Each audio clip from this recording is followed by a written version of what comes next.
안녕하십니까. 군사무기 채널입니다. 하늘에서 수천 개의 강철비가 쏟아져 내립니다. 단 한 발의 미사일로 축구장 10개 면적인 약 7헥타르, 즉 2만 1000평의 대지가 단 몇 초 만에 흔적도 없이 갈려나가는 끔찍한 상황. 최근 북한이 이른바 악마의 무기라 불리는 집속탄의 파괴력을 고도화하며 우리를 위협하고 나섰습니다. 북한 조선중앙통신은 화성 11 가형 단거리 탄도미사일에 다량의 자탄을 탑재하여 공중에서 흩뿌리는 전투적 용성 시험을 마쳤다고 자랑스레 떠들어댔습니다. 만약 이 주장이 100% 사실이라면 이는 현재 우리 군이 보유한 재래식 이중 목적 고폭탄 기반 집속탄보다 파괴 면적에서 최대 10배에 달하는 무시무시한 스펙입니다. 하지만 과연 우리가 북한의 이런 비대칭 전력에 속수무책으로 당하고만 있을까요? 다수의 군사 전문가들에 따르면 이번 북한의 도발에서 가장 주목해야 할 점은 단순한 집속탄이 아니라 함께 시험했다고 주장하는 탄소섬유탄과 EMP탄의 실체입니다. 대중적인 매체에서는 이를 그저 통신망을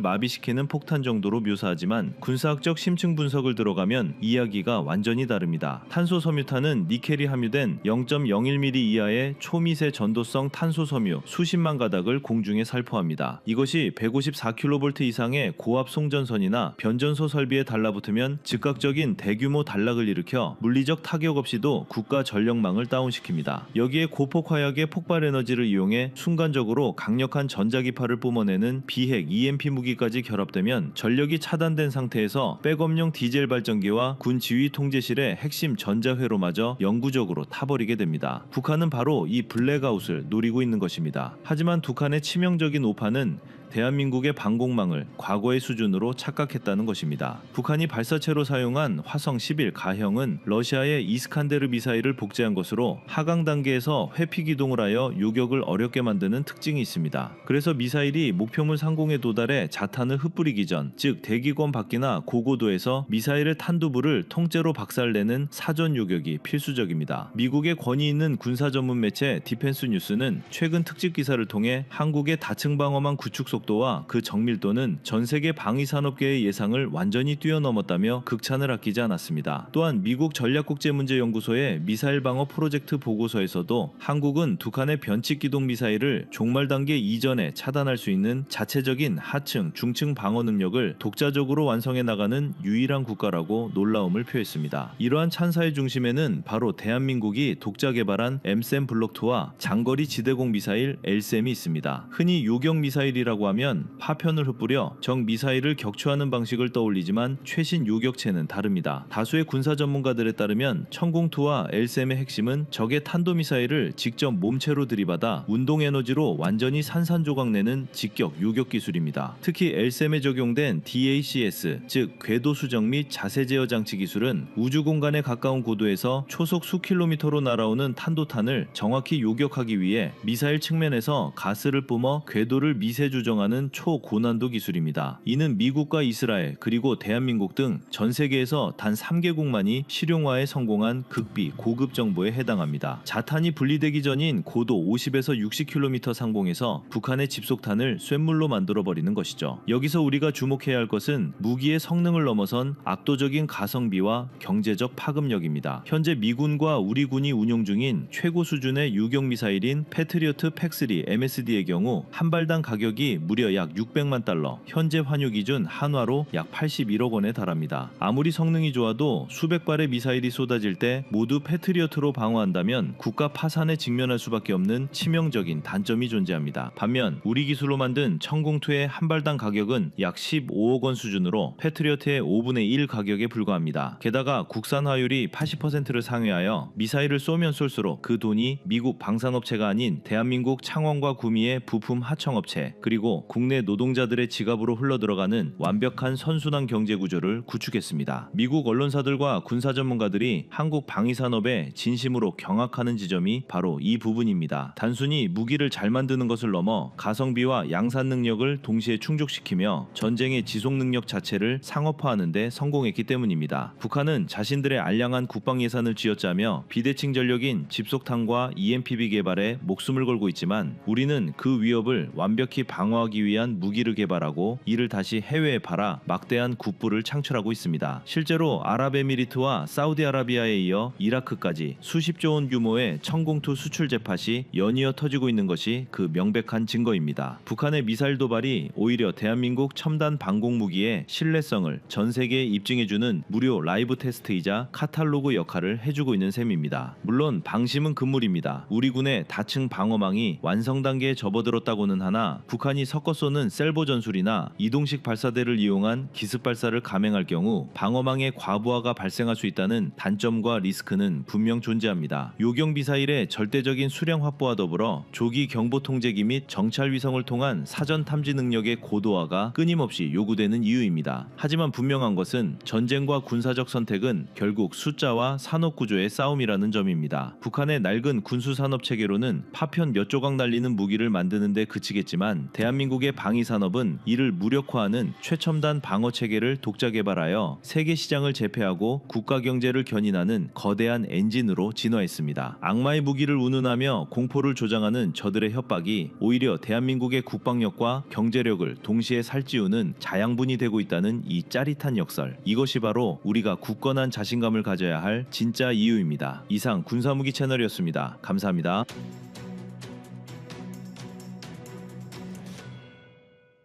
다음은 25년 7월 28일 LSM까지 한 번에 개발한다 영상입니다. 2023년 4월 13일 새벽 평안북도 철산 일대에서 솟구친 고체 연료 ICBM 화성 18형은 발사 준비와 점화 사이에 10분 남짓한 짧은 간격만을 남기고 성층권 너머로 사라졌습니다. 기존 패트리엇 팩3나 청공투 포대가 놓이는 15에서 40km 저고도 구간은 물론 LSM 탄도탄 요격기가 지키는 40에서 60km 상층 사이에도 탐지와 사격이 즉각 이어지지 못하는 어두운 회랑이 남아있다는 사실이 드러난 순간이었습니다. 이 결함을 메우기 위해 방위사업청이 꺼낸 방역카드가 바로 길이 7m, 직경 30cm급 슬림 탄체의 3단계 추진기관과 미세 추력기를 담아 고도 20km, 사거리 160km, 박 항공 표적까지 0.0기초마다 궤적을 교정해 직격하는 LSM 항공기용 요격탄, 즉 AAM이었습니다. 연구진은 이 탄체에 직경 19mm의 소형 추진 노즐 20개를 링 형태로 배치하고 발사 후 45초 시점부터 3단 분리 추진체가 남긴 잔류 회전을 상쇄하기 위해 0.0기초 펄스 제어라는 신개념 알고리즘을 적용했습니다. 해당 알고리즘은 누리호 3단 자세 제어 코드를 이식하는 과정에서 메모리 오버플로가 발생해 추력기 한 개가 지연점화되는 사고를 낳았지만 ADD 현장 엔지니어들이 발사 96시간 전 새벽 동안 전원 선제 배선을 통해 오류를 수정하며 CEP 1m 미만 명중 기록을 세웠습니다. 탄체가 담길 그릇도 새로운 혁신을 택했습니다. 기존 원통 캐니스터를 버리고 길이 9.8m, 너비 3.0m, 중량 2.4톤의 사각복합 섬유 발사관으로 갈아탄 덕분에 세종대왕급 배치2 구축함에 탑재된 KVL S2 수직 발사 셀에 그대로 삽입해 전방 48셀, 후방 16셀을 모두 활용하면 한 척이 96발 이상을 실을 수 있게 됐습니다. 이 혁신적인 설계 덕분에 셀 내부는 180% 넓어지고 깊이는 120% 늘어나 4등급 탄체도 수납할 수 있을 정도로 커졌는데 이 거대한 공간을 채우는 고열 배기가스는 열 충격을 줄이기 위해 세라믹, 실리콘 내열 코팅과 냉각 재순환 루프를 덧댔고 실해상 시험에서 연속 4발 발사 후에도 함내 전원 개통 온도가 임계치 70도를 넘지 않았다는 결과가 나왔습니다. 이처럼 육상포대와 해군 함정이 동일 탄약으로 엮이는 순간 대한민국 방공망은 지상, 해상, 공중이 끊김없이 연결된 플러그인 방패로 진화하게 됩니다. 방위사업청은 여기서 멈추지 않고 요격 고도를 100km급으로 늘리고 사거리를 3-4배 확장한 LSM2 체계 개발에 2028년까지 5,677억 원을 투입해 국내 19개 업체와 함께 상층탄, 중층 AAM, 함상 패키지를 동시 완성하겠다고 밝혔습니다. 상층탄은 4등급 60km를 넘어 100km 가까운 고도에서 탄두를 직격하도록 설계돼 북한 핵탄두가 분리되는 시점을 노릴 마지막 차단선으로 기능합니다. 이 두 가지 신형 탄체를 지휘할 뇌는 한화 시스템이 질화관륜 기반으로 성능을 끌어올린 다기능 A사 레이더로 탐지 거리를 800km까지 높여 극초음속 활공체 주변 플라즈마 꼬리 반사율, 저하도 보정한다고 밝혔습니다. 밝혔습니다. 레이더와 요격탄 그리고 KF-21 등의 전략 자산들은 링크-K 버전2 데이터를 통해 실시간으로 교환돼 센서와 슈터의 시간차를 1초 미만으로 줄이며 이는 발사 경보부터 충돌까지 15분 남짓밖에 걸리지 않는 화성 18형 같은 초단시간 위협에 대응할 마지막 골든타임을 결정하게 됩니다. 즉 장거리 탐지, 중간 차단, 최종 요격까지 3번의 커튼을 연속으로 치는 K-스카이돔 구상이 현실로 향하고 있습니다. 더욱이 이 과정에서 확보한 미니 추력기, 경막형 이중펄스 로켓, 복합섬유 캐니스터 기술은 추후 이뤄질 대한민국의 미사일 시스템에 더욱 고도화될 예정입니다. 이미 사우디아라비아가 천궁2 후속 패키지로 LSAM 전체 체계를 검토하고 있고 아랍에미리트와 루마니아도 LSAM2의 블록업 옵션을 타진하는 등 해외 시장의 몸값 역시 뛰고 있습니다. 국내 가격은 한 발에 약 48억 원 수준으로 추정돼 75억 원대의 팩3 MSE보다 30% 저렴하고 국산 화율 89%를 달성했습니다. 결국 LSAM 항공기용 요격탄은 북한 고체 ICBM 극초음속 활공체, 초저고도 순항미사일까지 3갈래로 늘어난 위협을 하나의 무기로 묶어 차단하는 방공체계를 독자 브랜드로 수출하는 길을 여는 전략 자산입니다. LSAM 항공기용 요격탄은 최전선포대와 정조대왕급 배치2 구축함을 단숨에 엮어 다층 방어망을 완성하도록 만들었습니다. 길이 7m의 슬림 탄체가 고도 20km에서 최대 160km 박 표적을 치도록 설계됐다는 사실만으로도 기존 MSAM2가 담당하던 취약했던 곳을 깨끗이 메우게 됐습니다. 덕분에 북한이 4월에 시험한 고체 ICBM 화성 18형이 발사 10분 만에 대기권을 벗어나더라도 미사일이 하강의 속도를 줄이기 전 중간 구간에서부터 차단 기회가 한 번 더 생깁니다. 함정 연동성도 동시에 확보했습니다. AAM은 원통형이 아닌 사각 복합 섬유 캐니스터에 실려 KVL S2 셀에 그대로 수납됩니다. 네이벌 뉴스가 마덱스 2021에서 확인한 모듈 규격 3.0, 2.4, 9.8m는 미 해군 마크 41 스트라이크의 셀보다 2m나 깁니다. 이 규격으로 정조대왕함은 함교 전방에 24셀, 후방에 또 24셀을 배치했고 셀당 AAM 4발을 묶어 적재하면 한 척이 96발 이상을 품을 수 있습니다. 즉시 재장전 시험에서도 무인 롤러레일을 사용해 셀 교체 시간을 10초 안에 줄였다는 해군 시운전 결과가 올해 5월 공표됐습니다. 이렇게 육상과 해상 배치가 동시에 가능해지면서 영공과 해역을 막는 플러그인 방패 개념이 현실로 다가왔습니다. 이뿐만이 아닙니다. 이 모든 것을 현실로 가능하게 해준 게 있습니다. 바로 레이더 업그레이드가 뒷받침됐기 때문입니다. 한화 시스템은 장거리 다기능 레이더를 질화갈륨 소자 기반으로 교체해 탐지 거리를 800km까지 늘리는 블록업을 수주했습니다. 회사 측은 신형 S밴드 모듈이 기존 LSAM MFR보다 송신 출력을 1.7배 키워 극초음속 활공체 주변에 생기는 플라즈마 꼬리에 반사율 저하를 보완한다고 밝혔습니다. 2026년 시제품이 출고되면 KF-21, F-35, E-737과 링크-16, MADL 통합으로 센서 슈터 일체화 지연을 1초 미만으로 줄이는 실동 시험에 들어갑니다. 예산과 수명 주기도 눈여겨볼 대목입니다. 방위사업청은 LSAM2 체계 개발에 2028년까지 5,677억 원을 투입해 상층 유격 고도 100km급과 중층 및 함상 패키지를 한 번에 완성하겠다고 밝혔습니다. LSAM 완성까지 투입된 비용은 1조 2천억 원으로 알려져 있습니다. 또 개발 소요는 2015에서 2024년 9년이었습니다. 반면 미 육군이 패트리어트 팩3 870발에 45억 달러를 투입해 개발했으며 한 발당 약 400만 달러를 웃돌고 있습니다. 가격으로 비교하면 국산 장거리 요격탄 양상화 상당 부분이 해외 최신형 수준보다 경쟁력이 있다는 분석이 나옵니다. AAM이 표적을 궤적 중간에서 꽂아 넣도록 만드는 추력 벡터계 DACS는 10개의 미니 노즐을 0.0기초 간격으로 분사해 몸체를 직격 궤도로 잡아당기는데 시제 시험 초기에는 노즐 배선이 고온에 녹아내리면서 점화가 불규칙해지는 문제가 발생했습니다. 하지만 한화에어로스페이스가 세라믹 피복 구리선으로 교체하고 배선을 방결판과 일체화해 지연을 0.3m초 수준으로 줄이며 난제를 극복했다고 밝혔습니다. 이를 통해 앞으로의 수출 수출 전망도 밝아졌습니다. 사우디아라비아는 지난 4월 천공투 270억 달러 도입 협상 후속으로 LSAM 패키지 견적을 공식 요청했고 현지 언론은 사막 환경 재가열 시험을 한국이 직접 진행하기로 했다고 보도했습니다. AAM 캐니스터가 고열에 강한 복합 섬유라 장착 온도 74도에서도 열 변형이 없다는 사전 검증이 끝나 팩3보다 낮은 운영 비용을 앞설 수 있다는 점이 매력으로 꼽힙니다. 추가로 UAE와 루마니아가 LSAM2 블록업 옵션을 둘러보고 있다는 외신 언급도 이어지면서 국산 방공 체계가 드디어 완제품 패키지로 세계 시장에 출사표를 낸 셈입니다. 결국 LSAM 항공기용 요격탄은 기존 KAMD의 허리를 묶어주는 강철 보강제이자 해상과 지상을 스트린 것처럼 꿰는 K-스카이돔의 핵심 리벳의 역할을 할 것으로 예상됩니다. 다가오는 2028년 상층탄까지 배치되면 북한 고체 ICBM 극초음속 활공체 초저고도 순항미사일은 출발과 동시에 3번의 차단선에 연속 걸리게 됩니다. 이때부터 한반도 상공은 단순 방어 영역을 넘어 도발 비용이 도발 효과를 압도적으로 초과하는 억제우의 영역으로 변모합니다. 이제 남은 과제는 탐지와 지휘 체계입니다. 질화관륨 기반 다기능 레이더 블록업이 완성돼야 극초음속 활공체 주변 플라즈마 꼬리를 안정적으로 추적할 수 있고 KF-21, F-35, 이 737화의 실시간 데이터 링크를 1초 이하로 맞춰야 센서 슈터 일체화가 완성됩니다. 하지만 이를 뒷받침하듯 두 항목 모두 2026년 시제품 공개가 예고돼 있습니다. 이 레이더는 TR 모듈 효율이 대폭 향상돼 열 관리가 개선됐고 이 덕분에 탐지 추적 커버리지가 기존보다 3-4배 넓어졌습니다. 또한 질화관륨 소자의 저손실, 고내열 특성은 냉각계 단순화와 경량화를 가능하게 해 이동식 발사 차량 탑재성을 확보했고 극초음속 활공체처럼 고고돼서 고속으로 움직이는 위협에 대한 탐지 정확도도 크게 높였습니다. 종합하면 LSAM 항공기용 요격탄은 그림자 구간을 없애며 한반도 상공을 360도로 봉인할 마지막 열쇠입니다. 상층, 중층, 하층이 촘촘히 맞물리면 북한 고체 ICBM과 극초음속 활공체는 발사 순간부터 3차례 연속 차단선을 통과해야 합니다. 이처럼 무력 사용 비용이 효과를 압도하도록 만드는 억제 구조가 완성될 때 한국은 단순 방어를 넘어 전략 지형 자체를 주도할 수 있는 K-스카이돔 시대에 진입하게 됩니다.